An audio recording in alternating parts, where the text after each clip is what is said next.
सक्कूबाई का जन्म दक्षिण भारत के एक छोटे से गांव नंदनपुर में हुआ था। ये गांव हरे भरे खेतों, तालाबों की शांति और मंदिरों की घंटियों की मधुर ध्वनि से सुशोभित था। नंदनपुर के केंद्र में एक प्राचीन श्री कृष्ण मंदिर था, जिसकी दीवारों पर भगवान की लीलाएं चित्रित थीं। गांव के लोग साधारण थे, अधिकांश खेती और छोटे मोटे व्यापार से अपना जीवन यापन करते थे, लेकिन उनकी सादगी में एक गहरी भक्ति थी। हर शाम मंदिर में भजन कीर्तन का आयोजन होता और गांव के बच्चे, बूढ़े और जवान सभी वहां एकत्रित होते। सक्कूबाई के माता पिता रामदास और सावित्री गांव के सबसे सम्मानित भक्तों में से थे।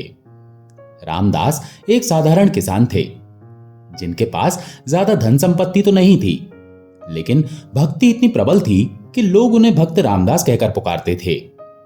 वो हर सुबह अपने खेतों में काम करने से पहले मंदिर जाया करते और ठाकुर जी को प्रणाम करते। सावित्री एक गृहिणी थी, जिनका जीवन भगवान श्री कृष्ण की सेवा में समर्पित था। वो अपने घर में एक छोटा सा पूजा स्थल बनाए रखती थी, जहां तुलसी का पौधा, श्री कृष्ण की मूर्ति और भागवत गीता की एक प्रति सदा रखी रहती थी। सक्कूबाई का जन्म उस समय हुआ जब गांव में एक भव्य श्रीमद् भागवत कथा का आयोजन चल रहा था। कहते हैं कि जिस दिन सक्कूबाई का जन्म हुआ, उसी दिन कथा में व्यास जी ने श्री कृष्ण की बाल लीलाओं का वर्णन किया था। सावित्री ने अपनी नवजात बेटी का नाम सक्कूबाई रखा, क्योंकि उन्हें विश्वास था कि ये बच्ची ठाकुर जी की विशेष कृपा से उनके घर आई है। सक्कूबाई का बचपन भक्ति के रंग में रंगा था। वो जब बोलना भी नहीं सीखी थी, तब से ही वो अपनी मां के साथ मंदिर जाया करती। वो मंदिर की सीढ़ियों पर बैठकर घंटियों की आवाज सुनती और अपने नन्हे हाथों से ताली बजाकर कीर्तन में शामिल हो जाती। सक्कूबाई की मां सावित्री उसे हर रात ठाकुर जी की लीलाएं सुनाती।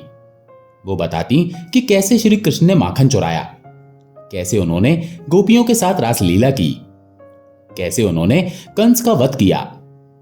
सक्कूबाई इन कथाओं को इतने ध्यान से सुनती कि उसका मन ठाकुर जी के चरणों में डूब जाता। वो अपनी मां से पूछती, मां, क्या ठाकुर जी आज भी हमसे मिलने आते हैं? सावित्री मुस्कुराकर कहती, हाँ सक्कू, ठाकुर जी अपने भक्तों के पास सदा आते हैं, बशर्ते भक्त की पुकार सच्ची हो। जैसे जैसे सक्कूबाई बड़ी हुई, उसकी भक्ति और गहरी होती गई। वो अपने पिता के साथ खेतों में जाया करती और वहां तुलसी के पौधे की देखभाल करती। वो कहती, पिताजी, तुलसी माता तो ठाकुर जी की प्रिय हैं। अगर मैं इनकी सेवा करूंगी तो ठाकुर जी मुझसे प्रसन्न होंगे। रामदास उसकी बात सुनकर गदगद हो जाते और कहते, सक्कू, तेरी भक्ति देखकर मेरा मन आनंदित होता है। तू सदा ठाकुर जी के चरणों में रहना। सक्कूबाई की आवाज इतनी मधुर थी कि जब वो भजन गाती तो गांव के लोग ठहर कर सुनने लगते। एक बार गांव में श्री कृष्ण जन्माष्टमी का उत्सव हुआ। सक्कूबाई, जो उस समय केवल 10 वर्ष की थी, ने मंदिर में नंद के घर आनंद भयो, जय कन्हैया लाल की भजन गाया। उसकी आवाज में ऐसी मधुरता और भक्ति थी कि मंदिर में उपस्थित सभी भक्तों के नेत्रों में आंसू आ गए।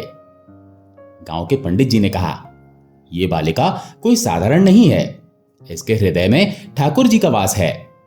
सक्कूबाई की दिनचर्या भक्ति से भरी थी।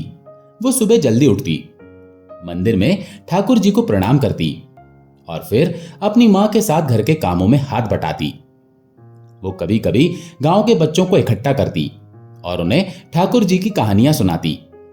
बच्चे उसकी बातें बड़े चाव से सुनते और कहते, सक्कू दीदी, तुम तो ठाकुर जी की सबसे प्यारी भक्त हो। सक्कूबाई मुस्कुराकर कहती, नहीं, ठाकुर जी तो सबके हैं, बस हमें उन्हें सच्चे मन से पुकारना है। सक्कूबाई जब 16 वर्ष की हुई, तब उसके विवाह की बात चली। रामदास और सावित्री चाहते थे कि उनकी बेटी का विवाह ऐसे परिवार में हो जहां भक्ति का वातावरण हो।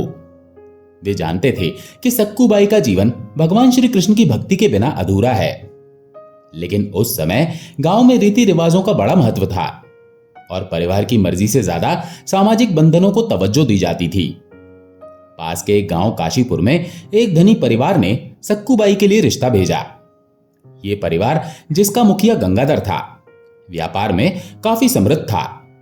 गंगाधर का बेटा शंकर सक्कूबाई के लिए चुना गया। गंगाधर और उसकी पत्नी लक्ष्मी धन संपत्ति और सांसारिक सुखों में डूबे रहते थे। उनके घर में न तो भजन कीर्तन होता था, न ही कथा सत्संग।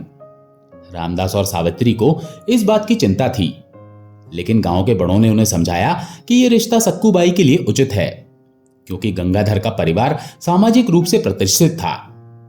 रामदास ने सावित्री से कहा, शायद ठाकुर जी की यही इच्छा है। सक्कू की भक्ति इतनी प्रबल है कि वो अपने ससुराल को भी भक्ति के रंग में रंग देगी। सावित्री ने सहमति दी, लेकिन उनके मन में एक अज्ञात भय था। उन्होंने सक्कूबाई को बुलाया और कहा, बेटी, तेरा विवाह काशीपुर के गंगाधर के बेटे शंकर से तय हुआ है। वहां का वातावरण हमारे घर जैसा नहीं है, लेकिन तू अपनी भक्ति को कभी मत छोड़ना। सक्कूबाई ने सिर झुकाकर कहा, मां, ठाकुर जी मेरे साथ हैं, मैं उनकी इच्छा के अनुसार ही चलूंगी। विवाह का दिन आया।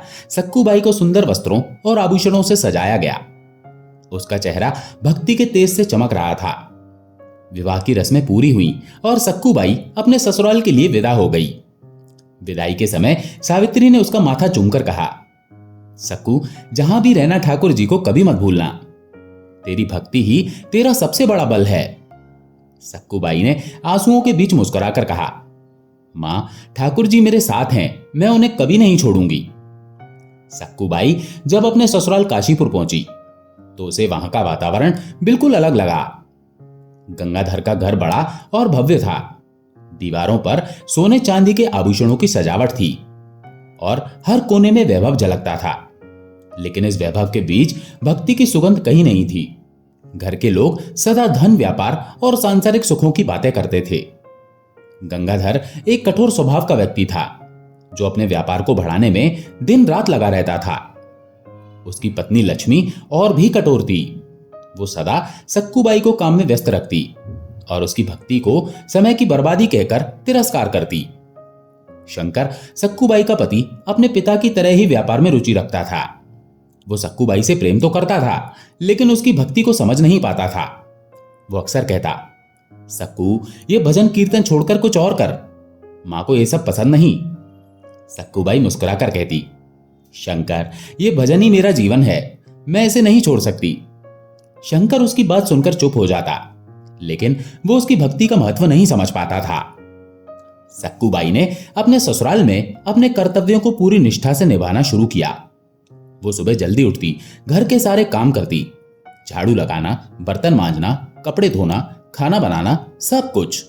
वो अपने पति की सेवा करती और सास ससुर की हर आज्ञा का पालन करती, लेकिन उसके मन में एक टीस सदा रहती। उसे अपने मायके का वो भक्तिमय वातावरण बहुत याद आता। यहां न तो कोई भजन गाता था, न ही कोई ठाकुर जी की बात करता था। सक्कूबाई का दिन कठिन परिश्रम में बीतता, लेकिन रात को जब सब सो जाते तो वो अपने कमरे में एकांत पाती।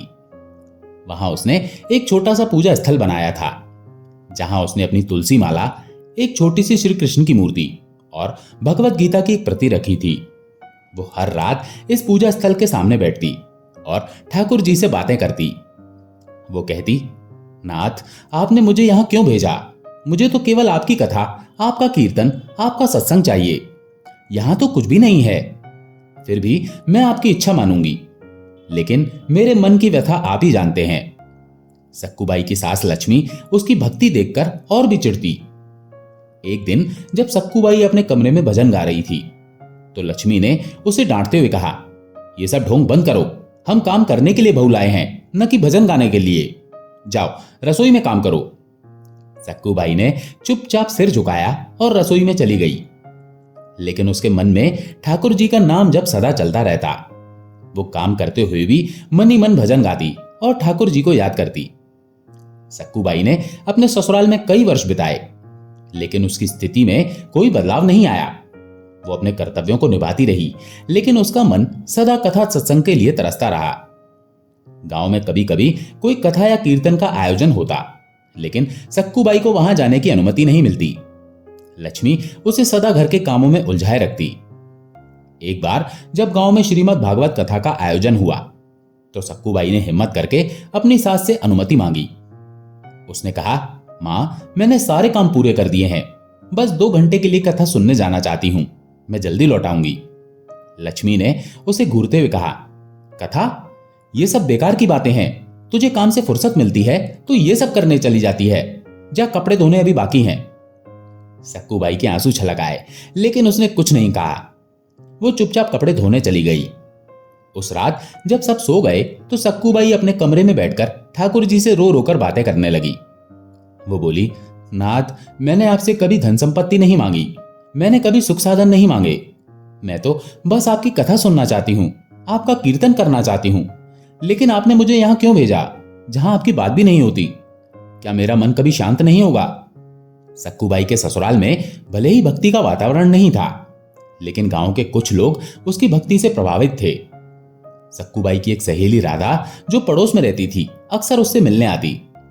राधा भी भक्तिमय थी और सक्कू बाई के साथ ठाकुर जी की बातें करती। वो कहती, सक्कू, तेरा धैर्य देखकर मुझे आश्चर्य होता है। इतने कठोर सास ससुर के बावजूद तू अपनी भक्ति को कैसे बरकरार रखती है? सक्कू बाई मुस्कुराकर कहती, राधा, ठाकुर जी ही मेरा बल है, उनके बिना मैं एक पल भी नहीं जी सकती। राधा ने एक दिन सक्कू बाई को बताया कि गांव में एक भव्य श्रीमद् भागवत कथा का आयोजन होने वाला है। वो बोली, सक्कू, ये कथा 7 दिन तक चलेगी, तू किसी तरह अपनी सास से अनुमति लेकर आ, मैं तुझे अपने साथ ले जाऊंगी। सक्कू बाई का मन आनंद से भर उठा, लेकिन उसे अपनी सास का कठोर स्वभाव याद आया। उसने कहा, राधा, मैं कोशिश करूंगी, लेकिन मां मुझे जाने देगी इसमें संदेह है। फिर भी मैं ठाकुर जी से प्रार्थना करूंगी। सक्कू बाई के पड़ोस में एक बुजुर्ग महिला विमला रहती थी। विमला गांव की सबसे वृद्ध और सम्मानित महिला थी।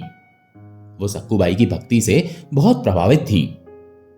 एक दिन जब सक्कू बाई विमला के घर कुछ सामान देने गई तो विमला ने कहा, सक्कू, मैंने तेरी जैसी भक्तिन कभी नहीं देखी। तेरा ससुराल भक्ति से दूर है, फिर भी तू ठाकुर जी को नहीं भूलती। मैं तेरी सास से बात करूंगी, शायद वो तुझे कथा सुनने की अनुमति दे दे। सक्कू बाई ने हाथ जोड़कर कहा, आपकी कृपा होगी अम्मा, लेकिन मैं नहीं चाहती कि मां को मेरी भक्ति से और गुस्सा आए। वो दिन आ गया जब गांव में श्रीमद् भागवत कथा का आयोजन शुरू होने वाला था। कथा के प्रारंभ में एक भव्य शोभा यात्रा निकाली गई। शोभा यात्रा में भागवत जी की पालकी सजाई गई थी, जिसे फूलों और रंगोली से सजाया गया था। ढोल नगाड़ों की आवाज और भक्तों के कीर्तन की मधुर ध्वनि से पूरा गांव गूंज रहा था। गांव के बच्चे, जवान और बूढ़े सभी शोभा यात्रा में शामिल थे। सक्कू बाई उस समय रसोई में बर्तन मांज रही थी। तभी उसे बाहर से ढोल नगाड़ों की आवाज और कीर्तन की मधुर ध्वनि सुनाई दी। उसका मन विचलित हो उठा। वो बर्तन छोड़कर खिड़की के पास दौड़ी और बाहर झांका। खिड़की से उसे भागवत जी की शोभा यात्रा दिखाई दी। पालकी में सजी श्रीमद् भागवत की पुस्तक को देखकर उसके नेत्रों में आंसू छलक आए। भक्तों का कीर्तन सुनकर उसका मन आनंद से भर उठा। वो अपने आप से बोली, नाथ, आज तो हमारे गांव में आपकी कथा हो रही है। इतने वर्षों बाद ये सौभाग्य प्राप्त हुआ है, मैं कैसे भी करके कथा सुनने जाऊंगी। सक्कू बाई ने तुरंत अपने काम पूरे किए। उसने रसोई को साफ किया, भोजन तैयार किया और कपड़े धोकर तय किए। फिर वो अपनी सास लक्ष्मी के पास गई। उसने हाथ जोड़कर विनती की, मां, मैंने सारे काम पूरे कर दिए हैं, भोजन भी तैयार है, कपड़े भी धुल गए हैं, बस 2 घंटे के लिए मुझे कथा सुनने की अनुमति दे दीजिए, मैं जल्दी लौट आऊंगी। लक्ष्मी ने उसकी बात सुनी, लेकिन उसका चेहरा गुस्से से लाल हो गया। उसने अपनी छड़ी उठाई और डांटते हुए कहा, कथा, तुझे कितनी बार समझाया, ये सब बेकार की बातें हैं, जा, रसोई में और काम बाकी है। सक्कू बाई ने फिर से विनती की, मां, मैंने सारे काम पूरे कर दिए हैं, बस थोड़ा समय दे दीजिए, मैं 7 दिन की कथा में से केवल 1 दिन ही सुनना चाहती हूं। लक्ष्मी और क्रोधित हो गई। उसने कहा, बस बहुत हो गया, अब एक शब्द और बोला तो तुझे घर से निकाल दूंगी। सक्कू बाई के आंसू छलक आए, लेकिन उसने कुछ नहीं कहा। वो चुपचाप अपने कमरे में चली गई। अपने कमरे में पहुंचकर सक्कू बाई ठाकुर जी की छोटी सी मूर्ति के सामने बैठ गई।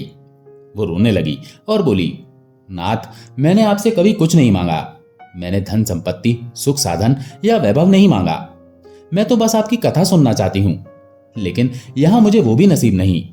अगर मैं 7 दिन की कथा में नहीं जा पाई तो मेरे प्राण निकल जाएंगे। आप ही मेरे रक्षक हैं, अब आप ही कुछ कीजिए। सक्कू बाई की एक करुण पुकार ठाकुर जी तक पहुंची। भगवान श्री कृष्ण, जो अपने भक्तों के लिए सदा तत्पर रहते हैं, उन्होंने सक्कू बाई की पुकार सुन ली। उन्होंने सोचा, मेरी ये भक्तिन मेरे लिए इतना तरस रही है, मैं उसका ये दुख कैसे देख सकता हूं। ठाकुर जी ने तुरंत सक्कूबाई की सास लक्ष्मी का रूप धारण किया और उसके पास पहुंच गए। सक्कूबाई अपने कमरे में रो रही थी। तभी उसे अपनी सास की आवाज सुनाई दी। सक्कू, उठ, क्या रो रही है? तुझे कथा सुनने का मन था ना? चल जा, लेकिन समय पर लौट आना। और हां, वहां प्रसाद मिलेगा तो मेरे लिए भी लेकर आना। सक्कूबाई को विश्वास ही नहीं हुआ। उसने आश्चर्य से पूछा, मां, आप सचमुच मुझे कथा सुनने की अनुमति दे रही हैं? लक्ष्मी, जो वास्तव में ठाकुर जी थे, ने मुस्कुराकर कहा, हां जा, लेकिन विलंब मत करना, वरना रोक दूंगी। सक्कूबाई का मन आनंद से भर उठा। उसने तुरंत अपने वस्त्र ठीक किए और कथा स्थल की ओर दौड़ पड़ी। कथा स्थल पर पहुंचकर उसने देखा कि व्यास जी मंच पर विराजमान हैं और भक्तों का समूह कीर्तन कर रहा है। सक्कूबाई ने वहां बैठकर कथा सुनी, कीर्तन में नाची और ठाकुर जी की लीलाओं में डूब गई। उसका मन इतना आनंदित था कि उसे लग रहा था जैसे वो स्वर्ग में पहुंच गई हो। कथा के बाद उसे प्रसाद मिला, जिसे वो अपनी सास के लिए भी लेकर घर लौटी। जब सक्कूबाई घर पहुंची तो उसने देखा कि असली लक्ष्मी वहां बैठी है। सक्कूबाई ने प्रसाद उनके सामने रखा और कहा, मां, आपके लिए प्रसाद लाई हूं। कथा बहुत सुंदर थी। व्यास जी ने श्री कृष्ण की बाल लीलाएं सुनाई। लक्ष्मी ने गुस्से से प्रसाद को दूर फेंक दिया और कहा, किसकी अनुमति से तू कथा सुनने गई थी? मैंने तो तुझे मना किया था। सक्कूबाई हैरान रह गई। उसने कहा, मां, लेकिन आपने ही तो मुझे जाने की आज्ञा दी थी। आपने कहा था कि प्रसाद भी लाना। लक्ष्मी और भी क्रोधित हो गई।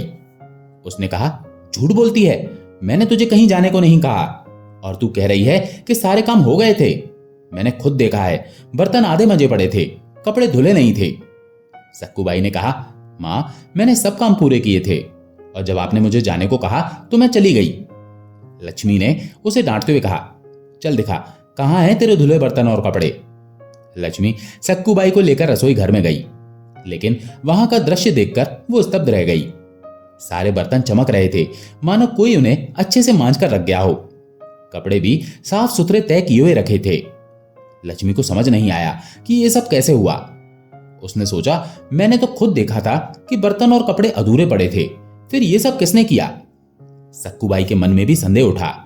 उसे याद आया कि जब लक्ष्मी ने उसे कथा सुनने की अनुमति दी थी तो उसकी आवाज में एक अनोखी कोमलता थी। उसका स्पर्श भी सामान्य नहीं था।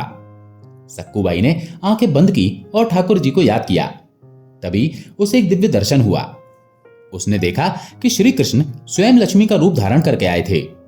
उन्होंने ही सक्कूबाई को कथा सुनने की अनुमति दी थी और उन्होंने ही सारे काम पूरे किए थे। सक्कूबाई के नेत्रों से आंसुओं की धारा बहने लगी। वो अपने घुटनों पर बैठ गई और बोली, नाथ, आपने मेरे लिए इतना किया।